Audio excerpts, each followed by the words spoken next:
नमस्कार बच्चों। कक्षा 7 की नैतिक शिक्षा की पुस्तक में ये हमारा पाठ 9 त्यागमयी जीवन ये चल रहा था। तो इस पाठ में हमने कुछ जो महान व्यक्तित्व थे उनके जो हैं जीवन चरित्र, उनके त्यागमयी जीवन को जाना। आज हम भरत के त्यागमयी जीवन से आगे को ये पाठ को पढ़ेंगे। ठीक है, तो स्टार्ट करते हैं। माता कैकेयी की आज्ञा अनुसार श्री राम को वनवास, भरत को राजगद्दी प्राप्त हुई, परंतु भरत तो बड़े जो हैं भ्राता के वन गमन की बात सुनकर अत्यंत क्षोभ हुआ। तो उनको बड़ा जो है दुख हुआ कि उनके बड़े भाई जो हैं वन को चले गए हैं। उनकी खड़ाऊ सिंहासन पर रखकर राजकाज चलाया।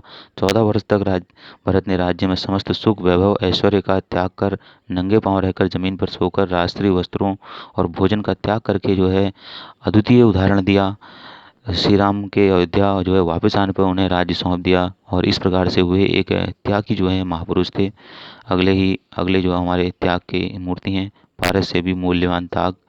तो एक व्यक्ति के बारे में यहाँ पर त्याग की बात बताई गई है। एक व्यक्ति सन्यासी के पास अगर बोला, बाबा मैं बहुत गरीब हूँ, मुझे आप कुछ दे दो जिससे मेरे परिवार का गुजारा ठीक से होने लगे। सन्यासी ने कहा, मैं अकिंचन हूँ, तुम्हें मैं क्या दे सकता हूँ करके, मेरे पास कुछ नहीं है, मैं तुम्हें क्या दे सकता हूँ। सन्यासी ने बहुत समझाया परंतु वह व्यक्ति अपनी जिद पर रहा। तब माता जी ने कहा कि जाओ नदी के किनारे, वहाँ एक पत्थर पड़ा है, वह पारस का टुकड़ा है, उसे ले आओ, उसे छूने से लोहा सोना बन जाता है। तो व्यक्ति दौड़ा नदी किनारे गया और पत्थर का टुकड़ा उठाकर ले आया।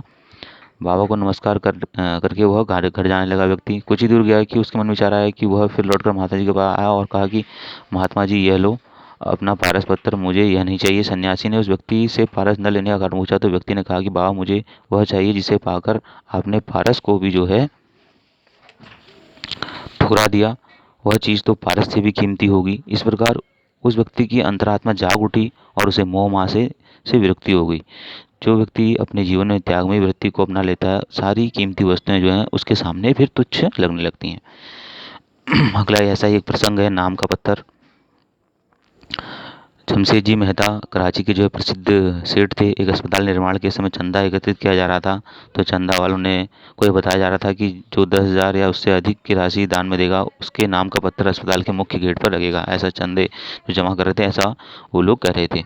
तो बहुत से व्यक्तियों ने 10,000 उससे भी अधिक दान देकर पत्थर लगवा लिया। जमशेदजी मेहता ने 10,000 रुपये में से 40 रुपये कम दिए। इस पर किसी ने कहा कि सेठ जी 40 रुपये और दे दो, आपके नाम का भी पत्थर लग जाएगा। तो इस बार सेठ जी ने उत्तर दिया कि सेवा में जो आनंद है वो पत्थर लगवाने में नहीं है। तो ऐसे त्यागी जो है बहुत ही कम देखने को मिलते हैं।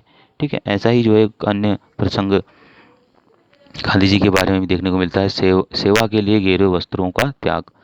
तो महात्मा गांधी के आश्रम में एक प्रसिद्ध सन्यासी आए। उन्होंने गांधी से कहा कि मैं भी आपके आश्रम में रहकर जीवन बिताना चाहता हूँ। इस जीवन का सदुपयोग राष्ट्रीय हित में हो तो मेरा सौभाग्य होगा, ऐसा उन्होंने कहा। तो गांधी जी बोले, आप जैसे साधु पुरुषों के लिए तो आश्रम होते हैं, परंतु यहाँ रहने से पहले आपको इन गेरुए वस्त्रों का त्याग करना पड़ेगा। तो गांधी जी की बात सुनकर स्वामी जी मन ही मन बड़े क्रोधित हुए और अपने क्रोध पर संयम रखते हुए बोले, ऐसा कैसे हो सकता है, मैं तो सन्यासी हूँ। गांधी ने समझाते हुए कहा कि इन गेरुए वस्त्रों को देखते ही हमारे देशवासी इन्हें धारण करने वालों की सेवा पूजा और शुरू कर देते हैं। इन वस्तुओं के कारण अन्य लोग आपकी सेवा जो है वो स्वीकार नहीं करेंगे, क्योंकि इनको देखकर जो हमारे देशवासी हैं इन वस्त्रों को को धारण करने वालों की सेवा और पूजा करने लग जाते हैं। ठीक है, जो हमारे कार्य के अनुरूप नहीं है। तो जो वस्तु हमारे सेवा कार्य में बाहर डाले उसे हमें छोड़ देना चाहिए। फिर संन्यास तो मानसिक वस्तु है। पोशाक को छोड़ने से संन्यास नहीं होता है। गेरुए वस्त्र पहनकर आपको सफाई का कार्य कौन करने देगा? अगर आप आश्रम में ये सब करेंगे तो आपको कौन करने देगा?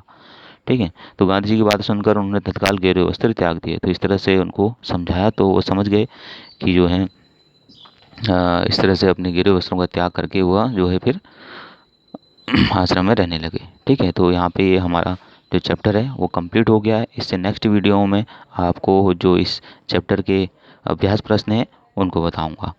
ठीक है।